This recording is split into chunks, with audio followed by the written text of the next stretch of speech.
रानी और नागिन। एक इच्छाधारी नागिन गर्भवती थी और एक तांत्रिक नागिन के पीछे पड़ा हुआ था। नागिन को कुछ समझ नहीं आ रहा था कि वे क्या करे। उसके प्रसव का समय निकट आ रहा था। उसने सोचा, मेरे लिए अपने बच्चों को सुरक्षित रखना बहुत जरूरी है। इस राज्य की महारानी भी गर्भवती है। वह मेरी हालत को जरूर समझेगी। अगर मैं उनके कक्ष में अंडे देती हूँ तो शायद ममता के कारण वह मेरी और मेरे बच्चों की सहायता कर दे। महारानी अपने कक्ष में भोजन कर रही थी कि उन्होंने देखा कि एक नागिन उनके पलंग के पास अंडे दे रही है। महारानी डरकर बोली, सैनिकों, इस नागिन को मेरे कक्ष से दूर करो। सैनिकों ने नागिन के अंडों को उठाने का प्रयास किया। नागिन फुफकारने लगी और मनुष्य की आवाज में बोली, महारानी, मैं घायल हूँ, कुछ पलों की मेहमान हूँ, मेरे अंडों की सुरक्षा कीजिए। आप भी तो गर्भवती हैं। महारानी बोली, सैनिकों, इससे पहले कि यह मुझे और मेरे होने वाले बच्चे को नुकसान पहुंचाए, इसे और इसके अंडों को नष्ट कर दो। नागिन गुस्से से बोली, मैं तुम्हें श्राप देती हूँ, मेरा सारा जहर तुम्हारी संतान में होगा, जिसका कोई इलाज नहीं होगा। जैसे ही सैनिकों ने अंडों को नष्ट किया, महारानी को प्रसव पीड़ा होने लगी। वह जोर जोर से चिल्लाने लगी, दाई को बुलाओ, दाई बुलाओ, थोड़ी धैर्य रखो, आप बेकारी परेशान हो रही हैं। महारानी बोली, दाई माँ, विश्वास करो, इस बार की पीड़ा अलग है। मेरे पेट में भयानक दर्द हो रहा है। अभी महारानी चिल्ला ही रही थी कि तेज हवाएं चलने लगी, बिजली कड़कने लगी और अचानक एक बड़ा सा अंडा महारानी के शरीर से बाहर निकल आया और महारानी बेहोश हो गई। अंडे को देखते ही बूढ़ी दाई चिल्लाई, हे मेरे ईश्वर, ये नागिन को मारने और उसके अंडे को नुकसान पहुंचाने का ही फल है। महारानी ने अंडा दिया, ऐसा प्रसव मैंने कभी नहीं देखा। महाराज को सूचना दो।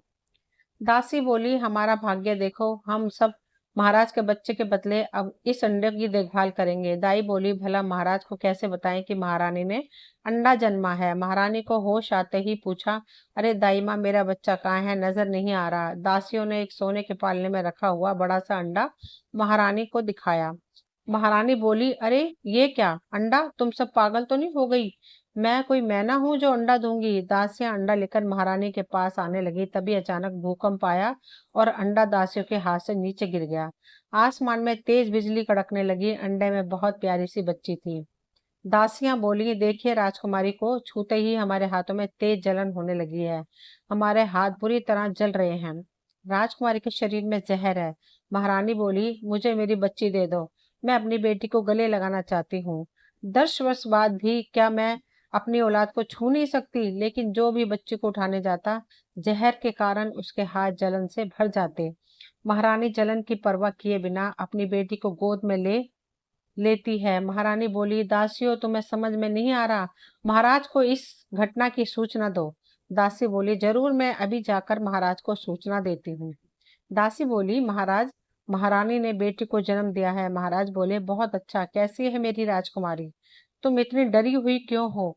दासी बोली, महाराज, राजकुमारी का शरीर जहर से भरा हुआ है, उसे छूते ही जहर का गंभीर असर होता है। दासी की बात सुनते ही ज्योतिषी पत्रिका देखने लगे, फिर जोर से चिल्लाए, सत्यानाश हो गया महाराज, अब परले होगी, इस लड़की का जन्म संसार के लिए अशुभ है। ये तेज बिजली की कड़क और भूकंप इसके सूचक है। राजा ने कहा, इसे कमरे में बंद करके रखा जाए। राजकुमारी को सैनिक दस्ताने पहनकर पकड़ते हैं और उसे कमरे में बंद कर दिया जाता है।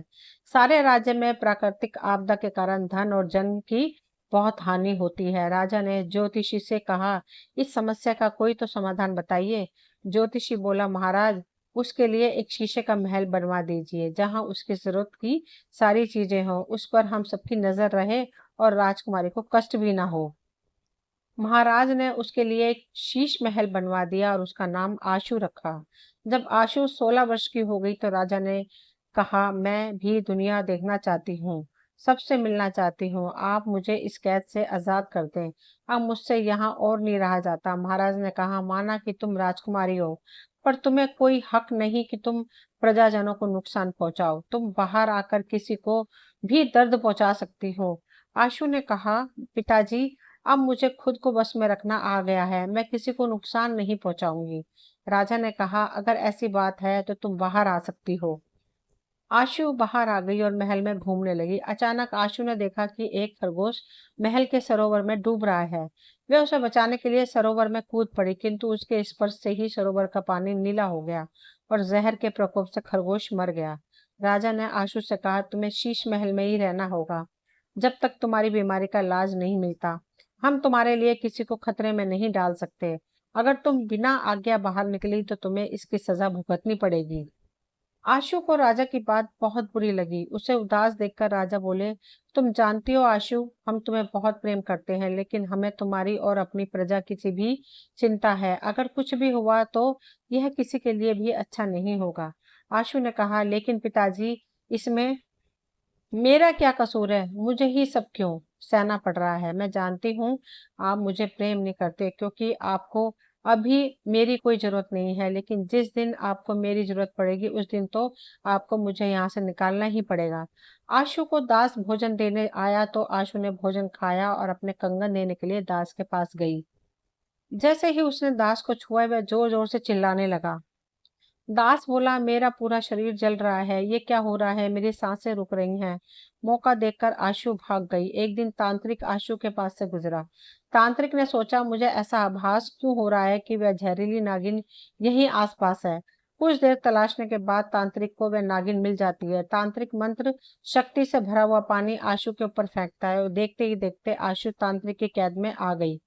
तांत्रिक उसे देखकर अपने घर चला गया और बोला, मेरे सामने आ जाओ, मैंने तुम्हें पहचान लिया है, इच्छाधारी नागिन। मुझसे छुपने की कोई जरूरत नहीं। नागिन बोली, तांत्रिक तू मेरे बीच में क्यों आ रहा है? महारानी ने मेरी ममता का अपमान किया, प्रार्थना करने के बावजूद भी मेरी आंखों के सामने मेरे अंडों को तोड़ दिया। वह अपनी बेटी को भी कभी हृदय से नहीं लगा पाएगी। मैं राजकुमारी का शरीर कभी नहीं छोड़ूंगी। सबको मेरे अपमान का बदला भुगतना पड़ेगा।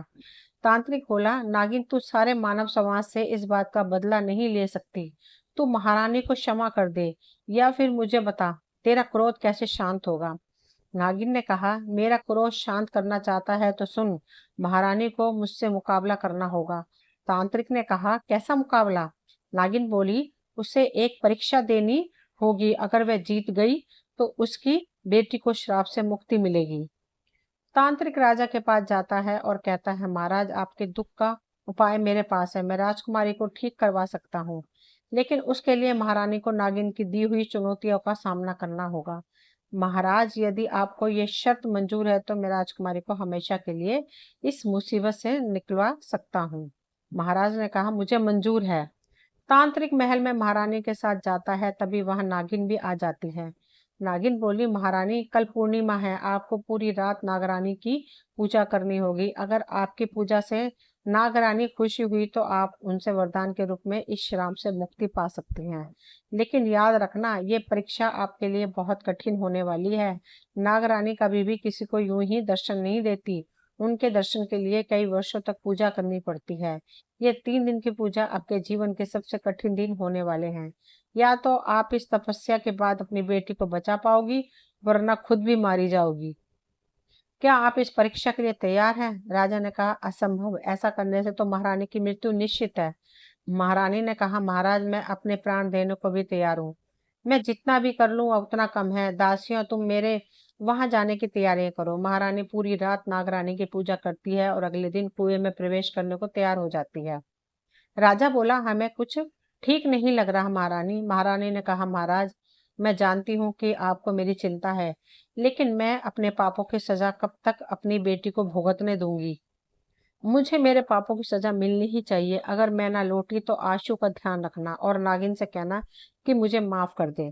इसके बाद अगले दिन महारानी सुबह सुबह कुएं के पास पहुंच जाती है। राजा ने कहा, हम आपका इंतजार करेंगे, अपना ध्यान रखना महारानी। महारानी ने कहा, आप भी अपना ध्यान रखना। इसके बाद महारानी कुएं के अंदर जाने लगती है। नागिन ने बताया कि यहीं से नागलोक का रास्ता जाता है। थोड़ा और नीचे जाकर देखती हूँ, लगता है पानी के अंदर नागलोक जाने का जरूर कोई रास्ता है। इसके बाद महारानी कुएं के अंदर जाकर वहां पर एक सर्प की मूर्ति को देखती है और उसके पास तैरते हुए जाने लगती है। महारानी ने सोचा, यहाँ तो बस ये मूर्तियां हैं, समझ नहीं आ रहा आगे जाने का रास्ता कहाँ से ढूंढूं। ये क्या, ऐसा लग रहा है जैसे कि यहाँ कोई रास्ता है। उसके बाद जैसे ही महारानी उस मूर्ति को छूती है, वह गायब हो जाती है और महारानी नागलोक में पहुंच जाती है। वहां बहुत अंधेरा होता है। तभी वहां एक रोशनी आती है और महारानी उस रोशनी का पीछा करने लगती है और नागलोक पहुंच जाती है। महारानी ने कहा, हे प्रभु, कृपा कीजिए, मैं जिस काम के लिए आई हूँ उसमें मुझे सफलता मिले। इसके बाद महारानी उस छोटे से टापू पर जाने लगती है और वहां जाकर पूजा करने लगती है। धीरे धीरे सारे सांप महारानी की तरफ आने लगते हैं और महारानी के शरीर पर लिपट जाते हैं। वे महारानी को डसने लगते हैं और अपनी जहरीली सांसें महारानी की तरफ फैलाने लगते हैं, लेकिन फिर भी महारानी हार नहीं मानती। जहरीले विष के प्रभाव से महारानी बहुत बीमार होने लगती है। धीरे धीरे महारानी को सांस लेने में दिक्कत होने लगती है और वहीं उनकी मृत्यु हो जाती है। तभी उनकी आत्मा उनका शरीर छोड़ देती है। तभी वहां नागरानी आ जाती है और कहती है, आखिर तुम भी ये परीक्षा पास नहीं कर पाई, यही तुम्हारे कर्मों की सजा है। जैसा करोगी वैसे ही पाओगी। अब तो तुम समझ गई होंगी कि पाप करने का अंजाम क्या होता है। महारानी बोली, नागरानी, मुझे मेरे कर्मों का दंड तो मिलना ही था, क्या फर्क पड़ता है कि आज मिले या कल। नागरानी ने कहा, सही कहा किसी ने, मृत्यु सबकी आंखें खोल देती है। अब कुछ ही देर में यमदूत आते ही होंगे तुम्हें लेने। इसके बाद नागरानी वहां से चली जाती है। महारानी बोली, मुझे माफ कर देना आशु, तेरी जिंदगी में दुखों के अलावा मैं तुझे कुछ ना दे पाई। हो सके तो मुझे माफ कर देना बेटी। काश भगवान मेरी जिंदगी के बदले तुम्हें जीवन दे दे। तभी वहां नागरानी आ जाती है। नागरानी बोली, उठो पुत्री। महारानी बोली, नागरानी आप? नागरानी ने कहा, आखिरकार तुम ममता का सही मतलब समझ गई हो। मुझे खुशी हुई है जानकर कि हर चीज की कीमत होती है। अब चुनाव तुम्हारा है, किसकी जिंदगी बचाना चाहती हो, अपनी या अपनी बेटी की। महारानी ने कहा, नागरानी, आज तक मैंने आशु को सिर्फ दुखों के अलावा कुछ नहीं दिया। आज अगर अपनी जिंदगी का मोहर रखूंगी तो जी ना पाऊंगी कभी। मेरी बेटी को खुशियां भरी जिंदगी का वरदान दे दो, ताकि उसने जितना सहा है उसकी भरपाई हो सके। मैं जहां भी रहूंगी खुशी रहूंगी। नागरानी बोली, ठीक है, तुम्हारी बेटी को सदैव खुशियों से भरी जिंदगी का मैं वरदान देती हूँ। तुम आखिरी बार अपनी बेटी से मिल सकती हो, लेकिन वह तुम्हें देख नहीं पाएगी। तभी वहां नागिन आ जाती है। नागिन बोली, नागरानी, एक विनती है आपसे। नागरानी ने कहा, बोलो। नागिन ने कहा, आपने ही कहा था ना, जिंदगी के बदले जिंदगी, आशु की जिंदगी के बदले मेरी जिंदगी ले लीजिए।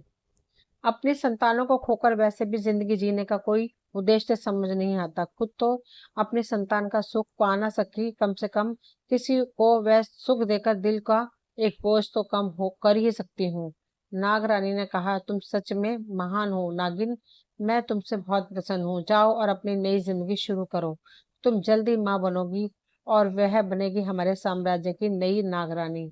ये मेरा वरदान है तुम्हारी बेटी के लिए। और महारानी, तुम भी जाओ और अपने परिवार वालों के साथ एक नई जिंदगी शुरू करो।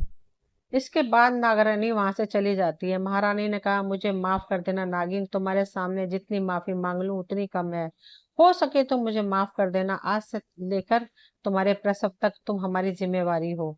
तुम हमारे ही राजमहल में रहोगी। तुम्हारी देखभाल करके अपने पापों को कुछ कम करना चाहती हूँ। मत करना मना। नागिन बोली, ठीक है, मुझे खुशी है कि तुम्हें अपनी गलती का पछतावा है। इसके बाद महारानी ने अपने राजमहल पहुंच जाती है और वहां आशु भी ठीक हो जाती है। इसके बाद सब वहां खुशी खुशी रहने लगते हैं। दोस्तों, ये कहानी यहीं तक थी। मुझे उम्मीद है आप सभी को ये कहानी पसंद आई होगी। अगर पसंद आई हो तो प्लीज चैनल को सब्सक्राइब करें, वीडियो को लाइक शेयर करें। मिलती हूँ अगली कहानी में, तब तक के लिए थैंक यू।